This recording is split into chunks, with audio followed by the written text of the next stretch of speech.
রাজ্য জুড়ে হাড় কাঁপানো শীতের কামড়। আজও কলকাতায় 10 ডিগ্রি ঘরে রয়েছে সর্বনিম্ন তাপমাত্রা আজ 10.3 ডিগ্রি সেলসিয়াস। এই তাপমাত্রা স্বাভাবিকের থেকে 3.7 ডিগ্রি কম। গতকাল দিনের সর্বোচ্চ তাপমাত্রা ছিল 18 ডিগ্রি সেলসিয়াস। আজ সকাল থেকে কুয়াশাচ্ছন্ন হয়ে রয়েছে শহর।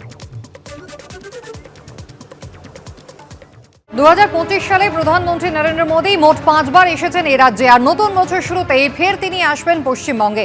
মমতা বন্দ্যোপাধ্যায়ের আন্দোলনের জেরে একসময় যে সিঙ্গুর থেকে কারখানা গুটিয়ে গুজরাতে গিয়েছিলেন রতন টাটা, সেই সিঙ্গুরেই 18ই জানুয়ারি প্রধানমন্ত্রী সভা করবেন। তার আগে 17ই জানুয়ারি মালদার ইংরেজ বাজারে প্রধানমন্ত্রীর সভা।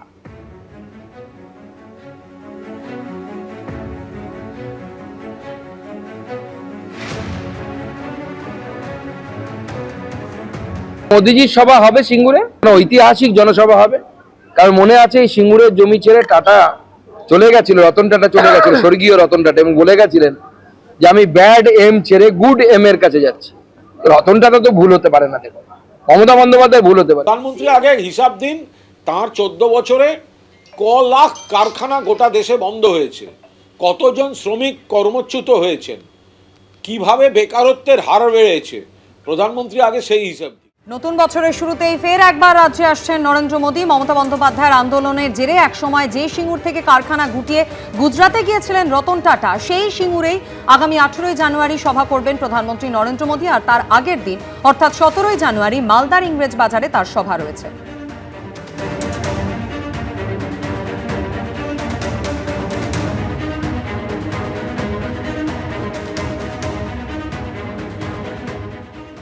যতবার ওনাকে আর অমিত শাহকে বাংলার মানুষ দেখবেন, ততবার ওনাদের মনে পড়বে এই লোকগুলো আমাদের বকেয়া দেয়নি, টাকা দেয়নি, বাংলাকে অপমান করেছে, বাঙালিকে অপমান করেছে, এসআইআর এর নাম করে লাইনে দাঁড় করিয়ে রেখেছে, বাংলা ভাষা বললে বাংলাদেশে পাঠিয়েছে, অন্য রাজ্যে পিটিয়ে মেরেছে।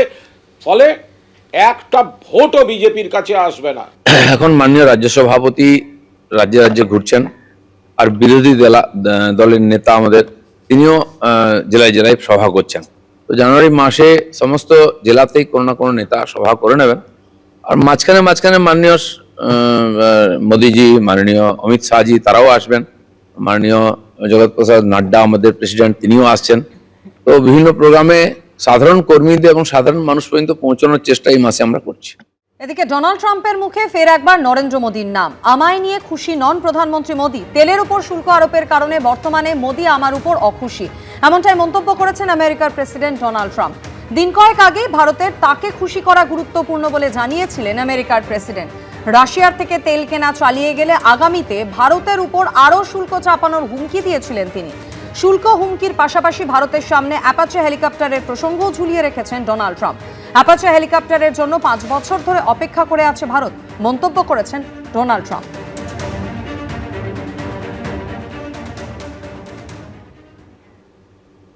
Prime Minister Modi came to see me. Sir, may I see you, please? Yes, I have a very good relationship with him. He's not that happy with me because, you know, they're paying a lot of tariffs now because they're not doing the oil, but they are. They've now reduced it very substantially, as you know, from Russia. We're getting rich because of tariffs, by the way. I hope everyone understands that. They hate to report. We're going to have over $650 billion poured into our country or coming in shortly because of tariffs. কথা বলবো আন্তর্জাতিক সম্পর্ক বিশেষজ্ঞ ইমন কল্যাণ লাহিড়ী রয়েছেন আমাদের সঙ্গে। ইমন কল্যাণ বাবু, যেভাবে ভেনেজুয়েলার ওপরে একেবারে সরাসরি আক্রমণ শানিয়েছে আমেরিকা, তারপরে এবার কি ভারতকে কোথাও ঘুরিয়ে একটা চাপে রাখার কৌশল নিলেন ডোনাল্ড ট্রাম্প? দেখুন, এটা তো ওনার কাজ। প্রাথমিকভাবে ভারতের উপর যে চাপটা তিনি দিয়েছিলেন সেটা তো বোঝাই যাচ্ছিল, যখন 50% ট্যারিফ ইম্পোজ করেছে। এটা আমাদের মাথায় রাখতে হবে যে বিশ্বায়নের যুগে প্রথম যে কন্ডিশন ছিল, অর্থাৎ উরুগুয়ে রাউন্ডে, সেখানে ট্যারিফ থাকবে না যদি দুই দেশের সম্পর্ক থাকে। সেখানে যতটা ট্যারিফ ডিলিমিট করা যায় সেটাই কিন্তু মেজর কন্ডিশন। সেটা ডোনাল্ড ট্রাম্প কোনো ক্ষেত্রেই মানছেন না। অর্থাৎ তিনি যে আধুনিক ব্যবস্থা, আধুনিক বিশ্বায়নের ব্যবস্থা, সেটাকেই নাস্বাদ করছেন। এটা ওনার মনে রাখা উচিত। পৃথিবীর সম্পদ, পৃথিবীর যা কিছু খনিজ সম্পদ বা প্রাকৃতিক সম্পদ, সেটা ওনার ব্যক্তিগত সম্পত্তি নয়। ভারত কেন দেবে? ভারত তার জাতীয় স্বার্থ, ভারত তার রাষ্ট্রীয় স্বার্থ বজায় রাখবে, এটা স্বাভাবিক। এবিপি আনন্দ, এগিয়ে থাকে, এগিয়ে রাখে।